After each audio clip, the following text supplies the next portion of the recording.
Hello dear friends, this is your personal English coach Divyam here, and in this video I'm going to explain the little match girl. Now there's one more version I've uploaded, but I believe that doesn't match up with your textbooks, so this is version 2 of the same chapter with some changes here and there, so let's check them out. As you already know, it is written by Hans Christian Andersen, who was a Danish author. Although a prolific writer of plays, travelogues, novels and poems, Andersen is best remembered for his fairy tales. Andersen's popularity is not limited to children. His stories express themes that transcend age and nationality. So let's understand the title first. The title says, The Little Match Girl. Little indicates the girl, the subject of this chapter, is very young in age. Match has a lot of meanings, but here match is a matchbox. So the title tells us that this story is about a girl who is very young in age having a matchbox, or maybe selling a matchbox. We do not know exactly what it is at this point, but we will find out. So let's begin. On my screen you can see the scanned version of your chapter because I couldn't find the exact version online, and this was sent to me by one of the students and I really appreciate it. So like I do it in my other videos, I will explain the vocabulary along with the paragraph. So let's begin. It was bitterly cold, snow was falling and darkness was gathering, for it was the last evening of the old year. It was New Year's Eve. The chapter begins with the description of the weather, the surrounding and the situation of the day. Do you know what a New Year's Eve is? It's the last day of the year in the modern Western calendar, which is nothing but 31st December. So it looks like it's a year end as well as ending of the day. And you can imagine severe cold as it is in US along with snowfall, and on top of that there was darkness. So usually Decembers are severely cold in US. So that's exactly what is happening at this moment. In the cold and gloom, a poor little girl walked, bareheaded and barefoot, through the streets. The meaning of gloom is total darkness. So while it was cold, while it was very dark, there was this little girl who had not worn anything over the head nor under her feet. So what do we do usually during winters? We cover our heads, we wear thick clothes, we wear thick shoes, but this little girl was walking on the street without wearing any kind of protection or protective clothes from the winter. She had been wearing slippers, it is true, when she left home, but what good were they? They had been her mother's, so you can imagine how big they were. The little girl had lost them as she ran across the street to escape from two carriages that were being driven terribly fast. One slipper could not be found, and a boy had run off with the other, saying that it would come in very handy as cradle someday when he had children of his own. So what happened here is she was wearing slippers which belonged to her mother. So you can imagine the size of the slippers. It was way bigger than the little girl's feet. But something really tragic happened with them. Once, while she was on the road, two fast-moving passenger-carrying vehicles, which are also known as carriages, drove past her at a terrible speed. To escape from them, to not get hurt from them, she started running. And in that process, she had lost one slipper. The other one fell at a distance, and it was picked up by a boy who was very poor, and he took that slipper thinking and mentioning that it would be useful to him and it would act like a stand or a cradle when he had his own children. You want to write down few meanings here. As I said, carriage is any of the separate sections of the train that carries passengers, but here we can assume that a carriage was just a vehicle, maybe carrying passengers or maybe something else. A fast moving vehicle is a carriage in this context. Cradle is actually a baby's cot, but the second meaning is a support here. So, both of her slippers were lost in this process, and she was left with nothing to wear under her feet. Let's move on. So the little girl walked about the streets on her naked feet, which were red and blue with cold. So what would happen if you keep holding an ice cube for a long time? Try doing that. Your hands will turn blue because the cold will freeze your blood. So similarly, because it was severe cold and because the little girl had lost both the slippers, her feet were now almost blue and red in color. In her old apron, she carried a great many matches and she had a packet of them in her hand as well. You want to write down the meaning of apron. Apron is a protective garment worn over the front of one's cloth and tied at the back. And it's mentioned that the apron was old. It may be torn, it may be tattered, and that apron was used to carry matches, which perhaps she was selling or she was trying to sell to other people during the Christmas Eve, and therefore she had kept few matches in her hand as well. Nobody had bought any from her, and no one had given her a single penny at all that day. So, were people interested in buying matches or matchsticks when it was a festive season? Everybody was running here and there, meeting people, visiting their guests. And who would take a look at a little poor girl with no clothes on or no slippers on who was selling match and matchsticks? Everybody ignored her, and therefore nobody bought any matches from her. She crept along, shivering and hungry, a picture of misery, poor little thing. What is the meaning of crept? Crept comes from creep. It is a past participle of creep, which means move slowly and carefully in order to avoid being heard or noticed. So what does the sentence say? She crept along, shivering and hungry. The picture of misery, poor little thing. So as you can imagine, this girl was shivering because of the cold. She was also hungry. She had not eaten anything from the morning. And if you imagine, you can see very clearly a picture of misery, a picture of sadness that was all around that little girl.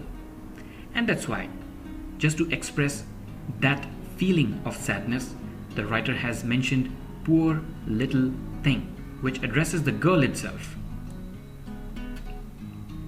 The snowflakes fell on her long golden hair, which curled so prettily about her neck, but she did not think of her appearance now.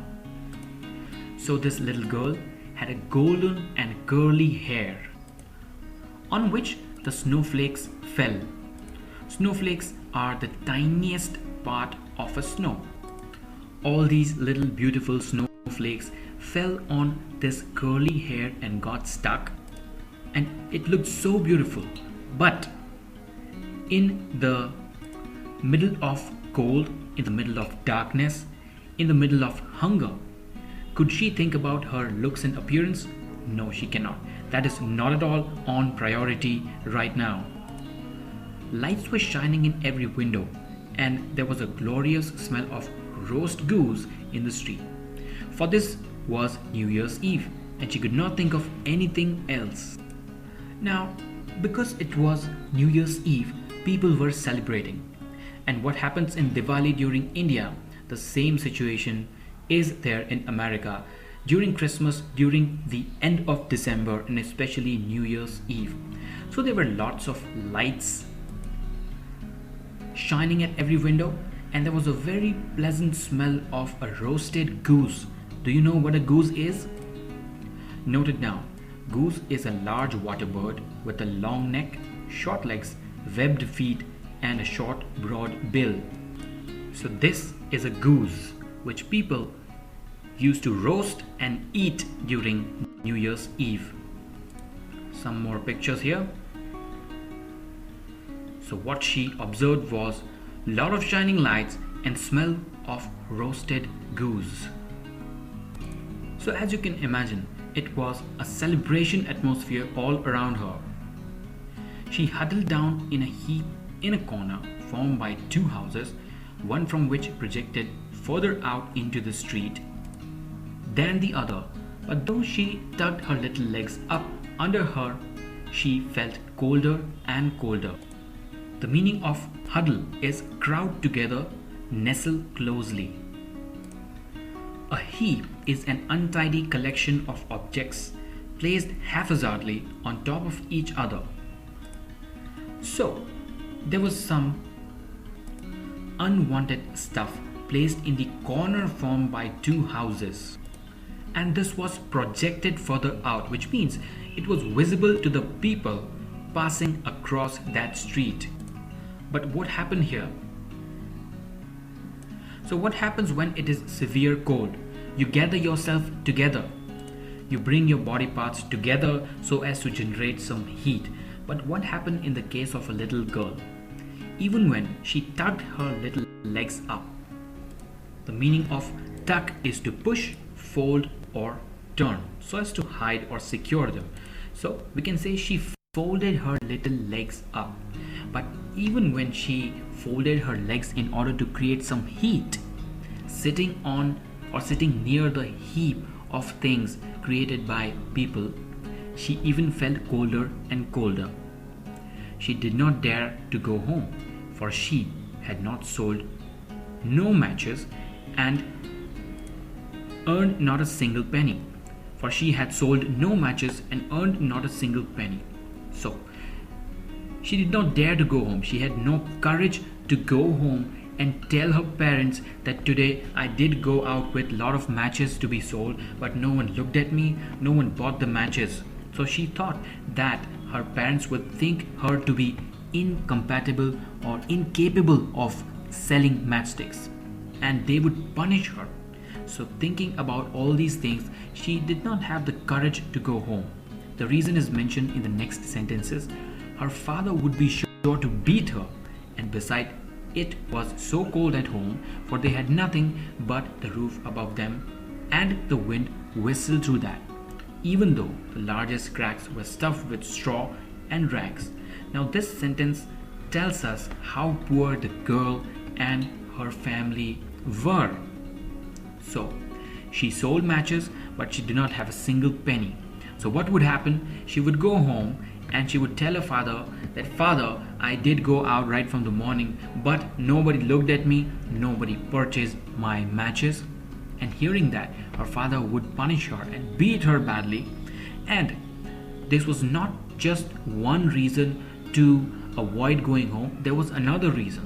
Another reason was her house was in a bad shape. There were cracks and holes from all the sides, but still it was cold inside.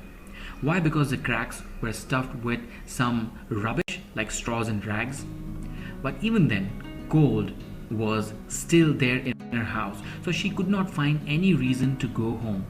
She avoided going home once and for all. Her thin hands were almost numb with cold. The meaning of numb is without any feeling or senses. Let me write them down.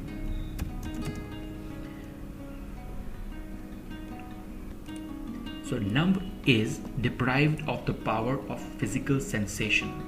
So again, what happens if you keep an ice cube over your hand or just hold it for a while? What would happen? Your hand or your finger would turn numb. You would not feel anything after a moment. So her thin hands, you can imagine the soft and thin hand of a little girl, right, in the severe cold. So her hands were numb with cold. If she only dared to pull one small match from the packet, strike it on the wall, and warm her fingers. So this is the thought she has when it is severe cold, when it's getting unbearable every second. So she thinks, what if I could pull out the matchstick from the matchboxes that I'm selling, rub it against a wall to burn it, and make myself a little warmer. And therefore she pulled out one. Scratch! How it spluttered and burnt. The meaning of splutter is to make a series of short explosive spitting or choking sounds. So she pulled a match from the matches and it spluttered and burnt. It made some noises. You can imagine a matchstick being burnt. It would explode for the first few seconds and then it would get steady. It had a warm, bright flame like a tiny candle when she held her hand over it. But what a strange light! It seemed to the girl as if she were sitting in front of a great iron stove with polished brass knobs and brass ornaments. The meaning of knob is a rounded lump or ball, especially at the end or on the surface of something. So, because of the pain that she has, her mind has started imagining strange things. As soon as she lit one match, and as soon as it started spluttering and burning, she was absolutely amazed by the way the flame looked. And it lit her imagination as well. She imagined that she was sitting in front of the great iron stove with polished and made of brass knobs, which means buttons, and brass ornaments or brass parts of the stove. She did imagine, but in fact she was longing for such a stove because it was severely cold. So whatever she saw was actually something that she always wanted. The fire burned so beautifully and gave out such a lovely warmth. Oh, how wonderful that was. So one little match and the fire that it gave out pleased the little girl so much. Now, her fingers and hands were alright because of the warmth of the flame. But now it was the time for her feet to get a little warm. The child had already stretched her feet to warm them too when out went the flame. So, as soon as she thought of warming her feet, the flame of the match extinguished. And anyway, how long does a flame of a match last? Merely 10 to 15 seconds. And there she was, sitting with the burnt match in her hand. She struck another. It burned clearly, and where the light fell upon the wall, the bricks became transparent, like gauze. The meaning of gauze is a thin, transparent fabric of silk, linen, or cotton. So with the first matchstick, she imagined a great iron stove with brass apparatus, and with the second one, she was imagining something else. It is written that the bricks became transparent, but did they really become transparent? No, it was just her imagination. So she lit the second match. It burned brightly and clearly, giving a lot of joy to the girl. And as she was sitting near the corner of the two houses in the middle of the heap, the light of the flame, it fell upon the bricks of one of the houses, which she imagined to become transparent like a gauze, like a transparent cloth. She could see right into the room where a shining white cloth was spread on the table. It was covered with beautiful china. It should have been plates or something here. I believe there is a printing mistake. Something is amiss here. It was covered with beautiful, maybe china plates or something, and in the center of it stood a roast goose stuffed with prunes and apples and steaming deliciously. So let's check out the meanings of these words. You already know the meaning of goose. Let's check out the meaning of prunes. It is nothing but trim by cutting away dead or overgrown branches or stems, especially to encourage growth. So in this case, in this context, the goose was stuffed with, which means a lot of things were put inside the goose, like maybe some delicious leaves, deliciously cut out leaves, some apple pieces, and which looked steaming delicious, which means there was a lot of food kept on the table. Now just look at her imagination. We know that she struck another match and it burned brightly and clearly. And because of that, according to her imagination, the walls of the houses became very transparent. So transparent that she could see what's going on inside the house. Now this is all happening in her imagination. In reality, she's just sitting with a matchstick to just get some warmth. But in her imagination, she is looking through the walls of the house, and what she's imagining is a beautiful table covered with a beautiful cloth and some plates, and on that was a roast goose stuffed with a lot of delicious things inside. And what was even more wonderful was that the goose hopped down from the dish, waddled across the floor with carving knife and fork in its back, waddled straight up to the poor child. The meaning of waddle is walk with short steps and clumsy swaying motion. And the actual pronunciation is waddle. Some people say waddle, is actually waddle. So a question for you. Why is the girl imagining these things? She's imagining these things because she's utterly hungry. She has already imagined a beautiful table arranged with a beautiful food on it, and now this goose, the roast goose which was there on the top of the table, in her imagination, it has come to life and it is hopping down the table and running to the little girl along with the knife and a fork in its back so that the little girl can eat it. Then out went the match and nothing could be seen but the thick cold wall. So as soon as the goose was near the girl, in her imagination, the second flame also extinguished. So in her first flame, she saw a brass stove. In the second flame, she saw food. Let's check out what happens next.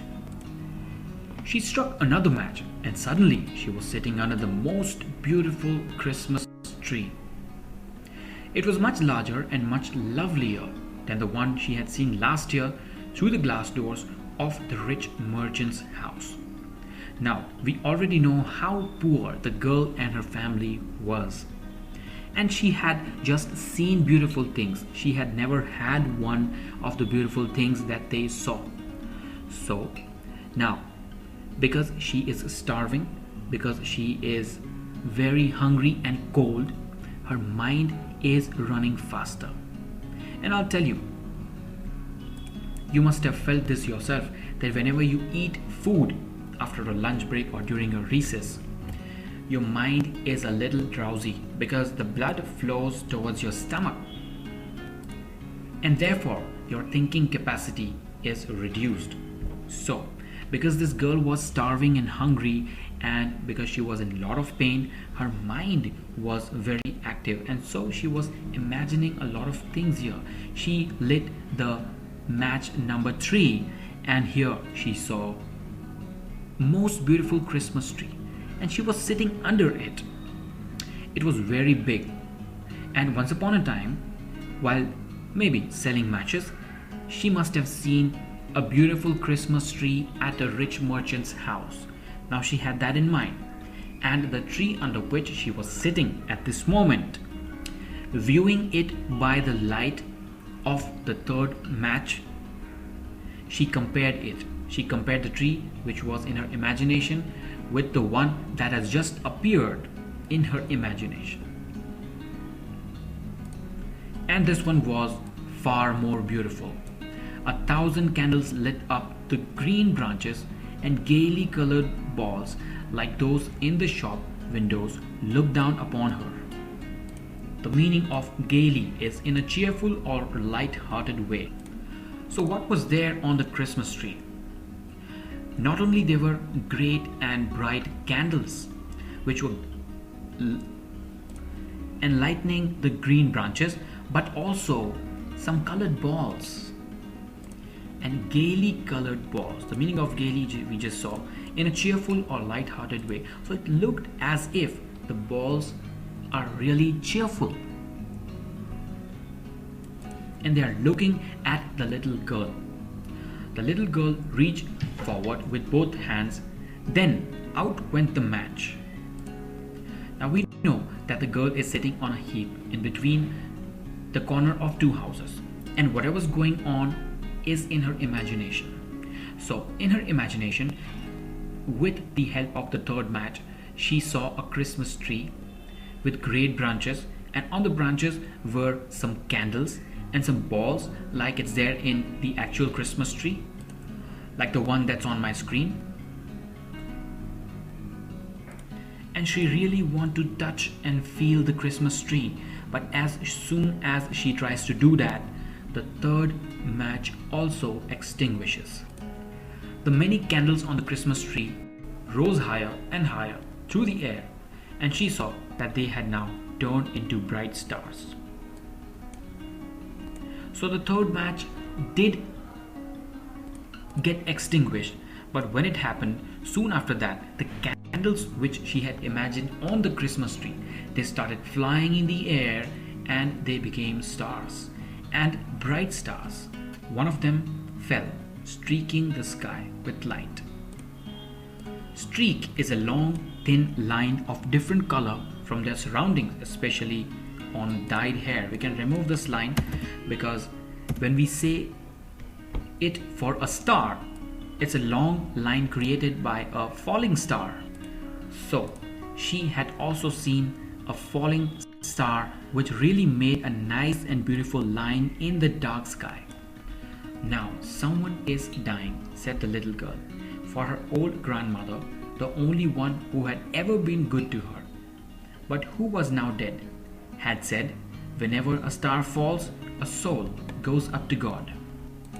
So it looked like there was only one person in this little girl's world who was really good and kind and affectionate with her. And who was she? She was her grandmother. And what had she told the little girl? She had told her that whenever, if you look up to the sky and if you see a star falling like this and making a streak, it just means that somebody had died. Somebody went to the heavens and some soul has reached God. And recalling her lines, this little girl spoke. Now someone is dying. As soon as she saw a star falling in the sky, she struck another match on the wall. Once more there was light, and in the glow stood her old grandmother. Oh, so bright and shining, and looked so gentle, kind and loving. So this was match number 4. In the 3 matches before this one, she had seen a lot of different things. But now, who was there right in front of her? In her imagination, it was her grandmother. She was looking so nice, so great, so kind and loving, just as she was when she was alive. "Granny," cried the little girl, "oh, take me with you. I know you will disappear when the match is burned out. You will vanish like the warm stuff, the lovely roast goose, and the great glorious Christmas tree." So you see, this little innocent girl had seen all these things in her imagination, which she always wanted. She was craving for all these things because of her current state, current miserable state. And when she lit up the 4th match, and when she saw her granny in front of her, She doesn't want her to disappear, so she immediately insists her grandmother to take her away, to take her away with her. Then she quickly struck all the rest of the matches she had in the packet, for she did so want to keep her grandmother with her. Now this little girl was someone whom no one loved, not even her parents, and forget the rest of the people. The rest of the people ignored her. So she was craving love as well. She was craving food. She was in need of clothes. She was in such a miserable state that when she saw someone she loved, someone who would really care for her, then she immediately started striking the rest of the matches, because she badly wanted someone to love her, especially her grandmother when she appeared. So the matches flared up with size ablaze. It should be actually, the matches flared up with such a blaze that it was brighter than broad daylight, and her old grandmother had never seemed so beautiful or so stalely before. The matches flared up with such a blaze that it was brighter than broad daylight, and her old grandmother had never seemed so beautiful or so stately before. The meaning of blaze is a very large or fiercely burning fire, and the meaning of stately is impressive or grand in size or in appearance or manner. So what happened when she lit so many matches together? Because of the flame, because of the bigger flame, which looked as if it was bigger and brighter than the broad daylight at noon, she could see her grandmother very beautiful. She had never ever seen her grandmother when she was alive so beautiful. She took the little girl in her arms and flew with her high up, oh so high, towards glory and joy. Now they knew neither cold nor hunger nor fear, for they were both with God. Now friends, this paragraph is important. This paragraph is deep. We know that the little girl was struggling to live actually. She was starving and she was cold, and she was imagining things that she always wanted in her life. And finally, when she imagined her grandmother, she craved to be with her, because she also was in the need of love. So when she lit up so many matchsticks all together, and when her grandmother appeared, she took the little girl with her, which means the little girl dies of all the suffering that was going on actually in her life. And therefore it's written that she flew away at a place where a person could not feel cold or hunger or fear, because they were both with God, which means the grandmother was already dead, and now the girl, sitting on the heap in between the corner of the two houses, imagining a lot of lovely things, dies because of the cold and because of the hunger. But in the cold dawn, in the corner formed by two houses, sat the little girl with rosy cheeks and smiling lips, dead, frozen to death on the last evening of the old year. What is the meaning of dawn? You should always remember the difference between dawn and dusk. Dawn is the first appearance of the light in the sky before the sunrise. And I want you to tell me the meaning of dusk in the comment section. So, as we know, the New Year's Eve is over. It's time for the new day to come, and during the dawn, and it's still cold, and during the dawn, when the first ray of the sun falls on the earth, there is this beautiful girl lying on a heap in between the corner of the two houses with rosy cheeks but dead. She's frozen to death because of the ice and because of the snow on 31st of December, which means last evening of the old year. The dawn of the new year rose on the huddled figure of the girl. What is the meaning of huddle? Is nothing but We saw it already, to crowd together, nestle closely.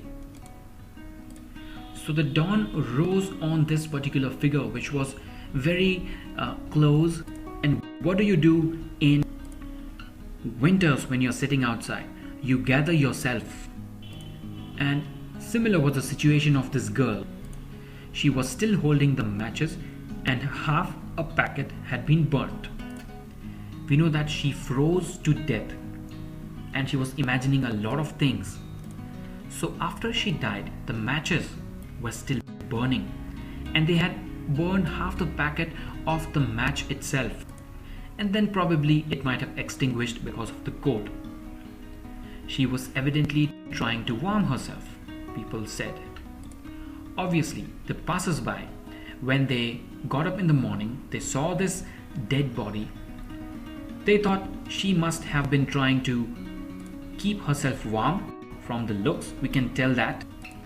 But no one knew what beautiful visions she had seen, in what a blaze of a glory she had entered with her dear old grandmother into the heavenly joy and gladness of a new year. So what people saw was a dead body and matches in hand, but did they know what she imagined yesterday night or the night before? No one can tell that. So according to me, this story is about a little girl who is in acute suffering and craving for a lot of things, which indeed she starts seeing in her imagination. And there's a moment in she can no longer tolerate the pain and suffering. And whenever we are in pain or suffering, we try to remember someone who really loves us, who really cares about us. And in this case, it was her grandmother. So in her visions or imaginations, she started thinking about her, maybe in need of protection or warmth or peace. And then she tries to tell her to help her out anyway. We can also say that she doesn't want to live anymore because she is asking her grandmother to take her away, because in the world that she was living, it was full of suffering, misery and sadness, and there was no way out. So being innocent and childish, she just tells her grandmother to take her away and secure her by any means.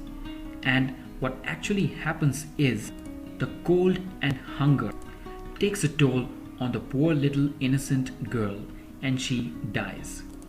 And the saddest fact is expressed in the last paragraph. People know that she was trying to warm herself, but she was not able to. Now they are trying to show some affection, but was it the right time? Couldn't they have helped the girl when she was already freezing? Somebody could have showed some kindness, but all of them were busy in New Year's Eve and in celebration. So this chapter and the writer tells us to be kind whenever possible to others. If you're seeing an animal or a person in pain, be kind to them.